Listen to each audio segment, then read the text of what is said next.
Selamat pagi buat anak-anak kami semuanya. Bagaimana kabarnya? Harapan kami kalian semuanya tetap dalam keadaan sehat dan penuh semangat. Nah, hari ini kita bertemu kembali dalam mata pelajaran Pendidikan Kewarganegaraan. Namun sebelum kita memulai pembelajaran kita hari ini, ada baiknya kita berdoa terlebih dahulu sebagai tanda ucapan syukur kita kepada Tuhan atas pemeliharaannya dalam kehidupan kita. Doa dimulai. Doa selesai. Anak-anak kami semuanya, absen kita tetap masih kita laksanakan melalui WA. Karena kita masih dalam pembelajaran jarak jauh. Ya, kita tetap semangat dan ikuti pembelajaran ini dengan baik. Bagaimana? Supaya pembelajaran ini dapat berjalan dengan baik. Anak-anak kami semuanya, materi kita pada minggu yang lewat adalah bentuk dan prinsip kedaulatan Negara Kesatuan Republik Indonesia.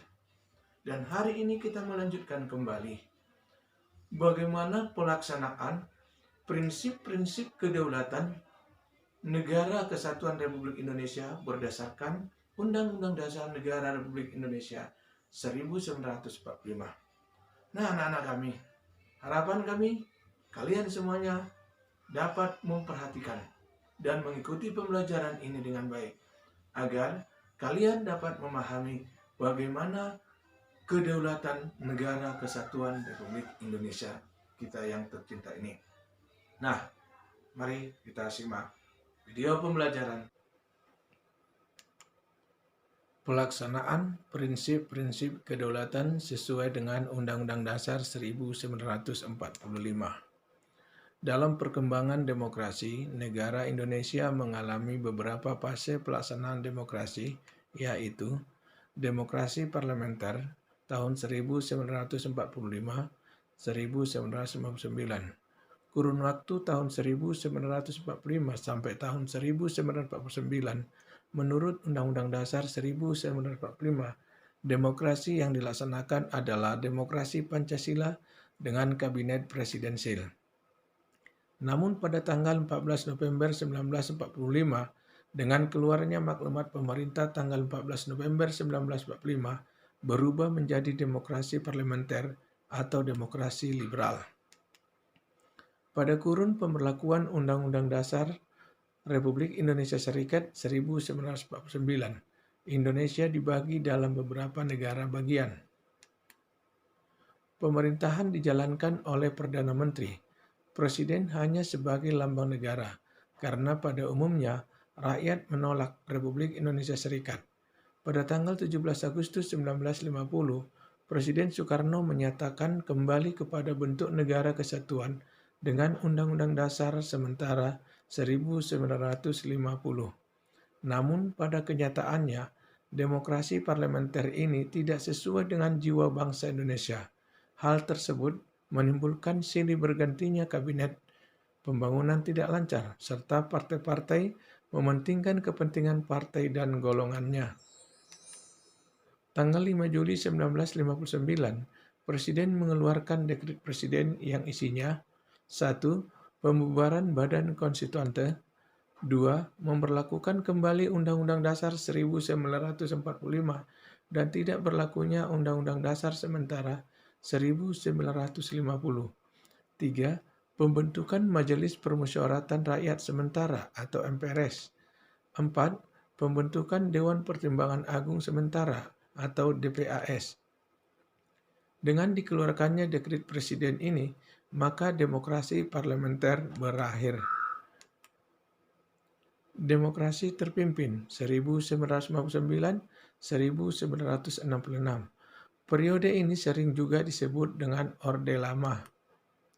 Undang-undang dasar yang digunakan adalah Undang-Undang Dasar Negara Republik Indonesia tahun 1945 dengan sistem demokrasi terpimpin. Menurut Undang-Undang Dasar Negara Republik Indonesia tahun 1945, Presiden tidak bertanggung jawab kepada DPR. Presiden dan DPR berada di bawah MPR. Pengertian demokrasi terpimpin yaitu pada sila keempat Pancasila, yaitu dipimpin oleh hikmat kebijaksanaan dalam permusyawaratan perwakilan. Akan tetapi, Presiden menafsirkan terpimpin, yaitu pimpinan terletak di tangan pemimpin besar revolusi.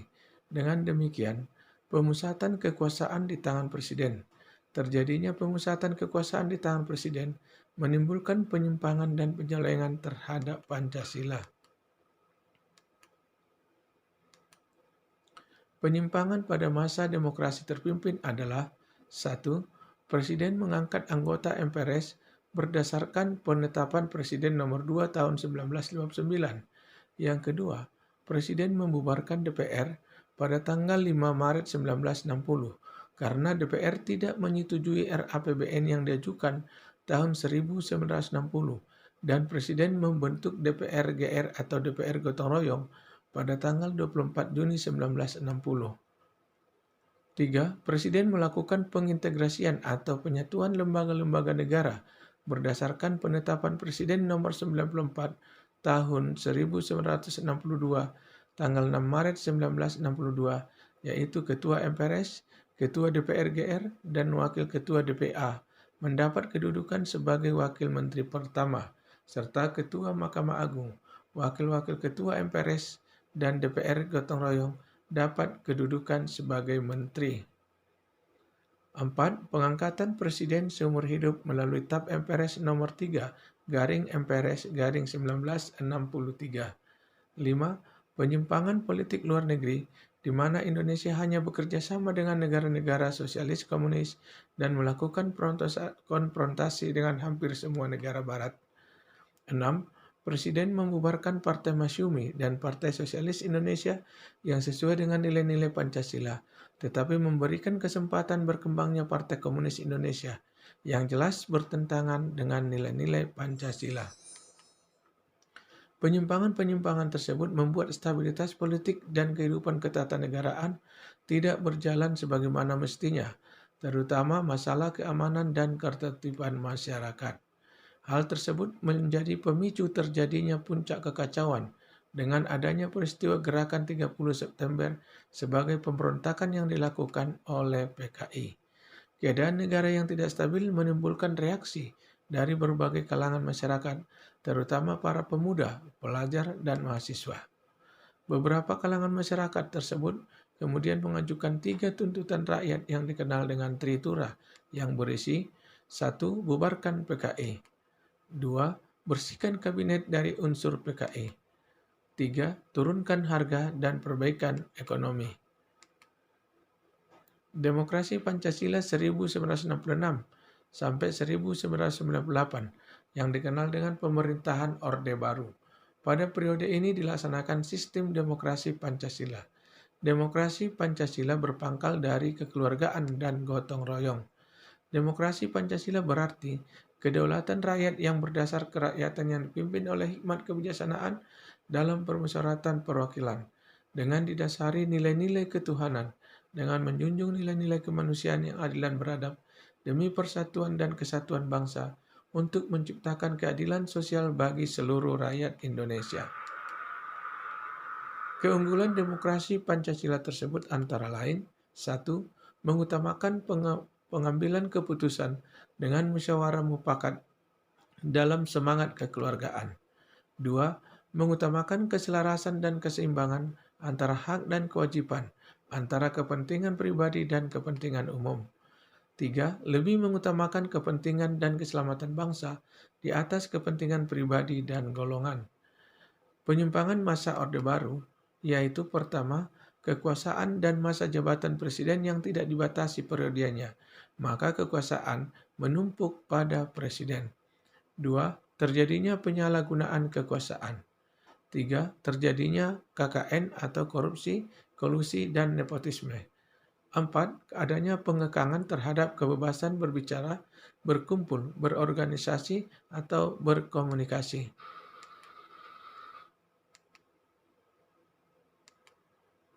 Demokrasi Pancasila di masa reformasi 1998 sampai sekarang yaitu penyempurnaan pelaksanaan demokrasi Pancasila dan perbaikan peraturan-peraturan yang tidak demokratis, dengan meningkatkan peran lembaga-lembaga, dengan menegaskan fungsi, wewenang dan tanggung jawab yang mengacu pada prinsip pemisahan kekuasaan dan tata hubungan yang jelas antara lembaga-lembaga eksekutif, legislatif, dan yudikatif.